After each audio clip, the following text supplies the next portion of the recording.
Herschel Walker in the record-setting year for Black Republicans. It's been a record-setting year for the Republican Party, which is fielding 81 Black candidates in the 2022 primaries, according to the National Republican Congress. Already, the outcomes have varied widely. Herschel Walker, whom Republicans have rallied behind, has won Tuesday's primary for U.S. Senate in Georgia. CNN prod Senate GOP leader Mitch McConnell called Walker the real deal last fall. Lindsey Graham of South Carolina, who had been lobbying McConnell to support Walker, a football legend with the backing of former President Donald Trump. Kathy Barnett lost her U.S. Senate bid in Pennsylvania earlier this month, while Wesley Hunt dominated his primary for a U.S. House seat in Texas in March. The uptick in Black Republican candidates, who range from committed conservatives to opportunists just eager to be elected to office, prompts questions about the allure of a party that has long been hostile to Black Americans. Before the United States' two main political parties realigned over the course of the 20th century, it was the Republican Party, founded by abolitionists in 1854, that championed the rights of Black Americans. By around the mid-1900s, however, one thing was clear: the GOP was the party of Lincoln in name only. In his 1949 study of party realignment, the political scientist V. O. Key Jr. offered an unsparing critique of the GOP, especially the GOP in the South, saying that it scarcely deserves the name of party and that it wavers somewhat between an esoteric cult and a conspiracy. George W. Lee, a Black civil rights leader and Republican, also sounded the alarm about his party's troubling turn on race relations, writing in 1962 that the GOP seemed to be on the brink of being taken over lock, stock and barrel by the Ku Kluxers, the John Birchers and other extreme right-wing. It's fair to say that Lee was right to worry, in light of the actions of a number of members of today's Republican Party. Note, for instance, how key GOP figures have embraced a sanitized but no less dangerous version of the so-called Great Replacement theory, the racist and false belief that Teresa schemed to eradicate white America. Still, there are Black Republicans who insist that Teresa placed for them in the GOP. Take Hunt, who advanced from his primary in March and is expected to win the U.S. House race this fall for Texas' largely white 38th Congressional District, which is part of a new map designed to preserve GOP power. Diversity in the Republican Party is not the best, Hunt recently told the New York Times. If you don't have people like me, and women, step up and say, actually, it's okay to be a person of color and to be a Republican, then we're going to lose the next generation. How to make sense of Hunt and Walker, of the relationship between the GOP and its Black members? I spoke with Theodore R.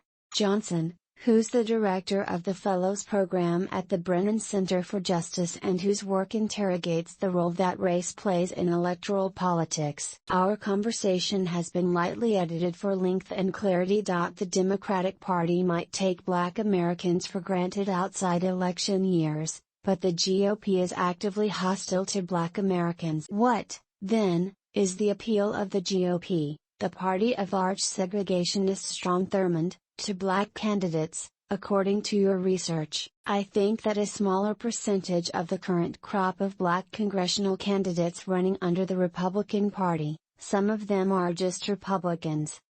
And that might be because of national security, or they may be anti-abortion, or they may have some idea about small government or tax rates. But I think that the vast majority are essentially opportunists. They see a chance to get ahead very quickly in this version of the party. 1. Because minorities are underrepresented in the party, and Teresa pathway for them.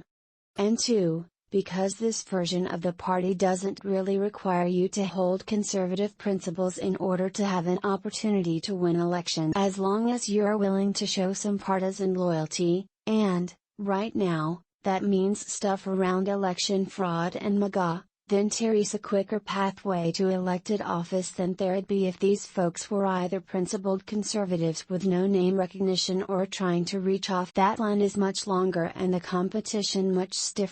You recently wrote about the relationship between Black Republicans and movements such as the Tea Party movement, how Black Republicans become both an acceptable avatar for the GOP and an aegis against accusations of racial intolerance within them. Could you explain this dynamic a bit more?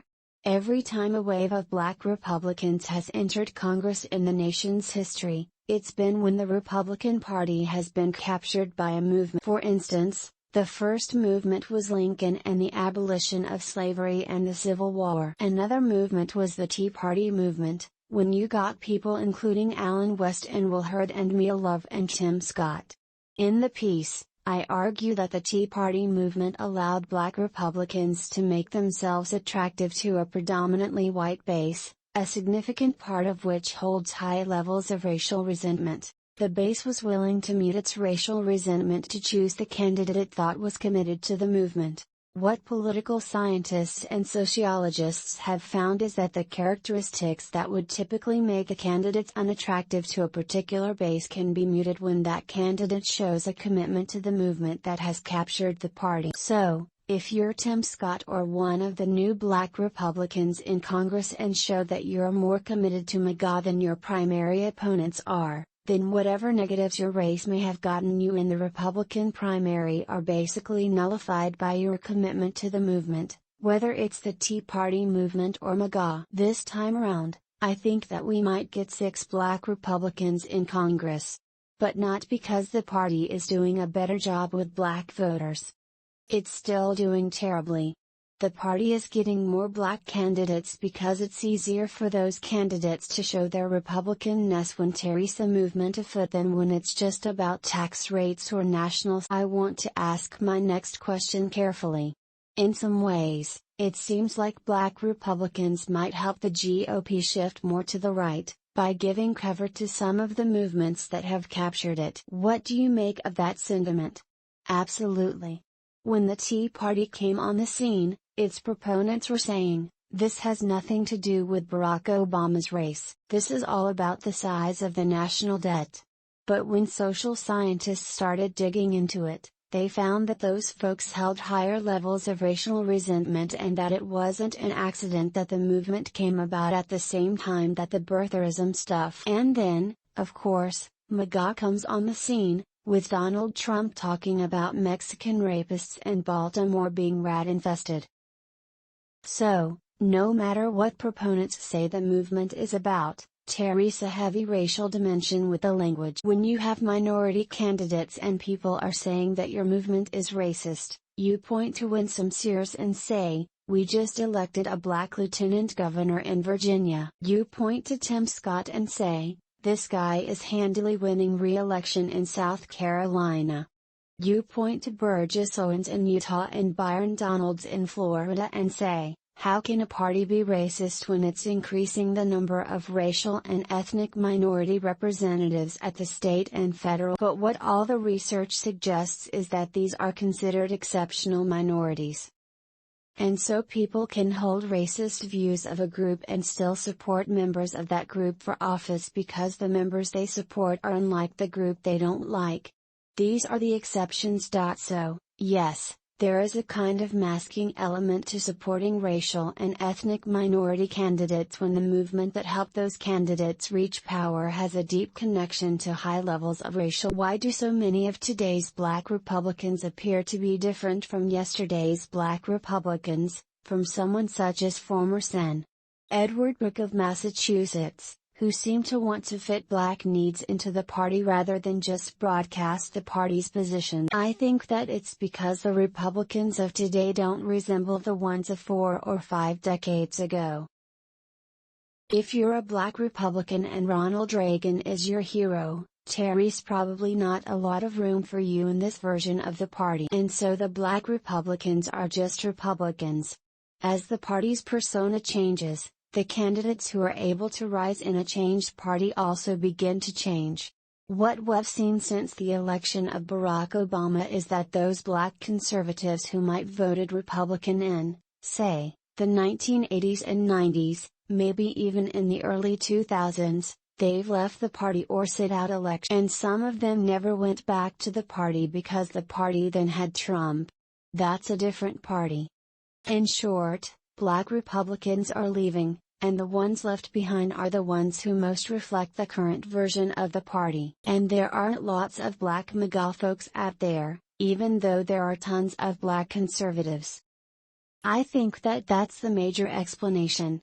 A second explanation I get from Leah Wright Rieger, who wrote The Loneliness of the Black Republic. She said that, generally, there are a few different kinds of Black Republicans when you look back at the last century or so. There are those folks today whose grandparents or great-grandparents were Republicans, and they've just never left. The party has changed, but they've just stuck around. Then there are those who believe that there needs to be someone Black at the Republican table. The thinking is, if there are no Black Republicans around, who's looking out for HBCUs? Who's trying to make sure that the Civil Rights Act and the Voting Rights Act don't get rolled back? They see themselves as being there to hold the line and make sure that Terry's some represent. And then there are just opportunists. They're just grifters. Maybe they wanted to run for office and went to the Democratic Party in their area and were told, get in line. Then they went to the Republican Party and were told, great. We'd love to have you. When can you get started so that we can figure out how this campaign will work? If you're intent on serving an elected office and get those two responses, you're more likely to go with the party that says, let's. There's also a distorted version of this. Some of these folks who are running for Congress might see a moment and say, if I can just be an exaggerated version of what this movement loves, I might have a shot here. And it's not because they're committed to those principles, necessarily. It's because they're committed to trying to win office.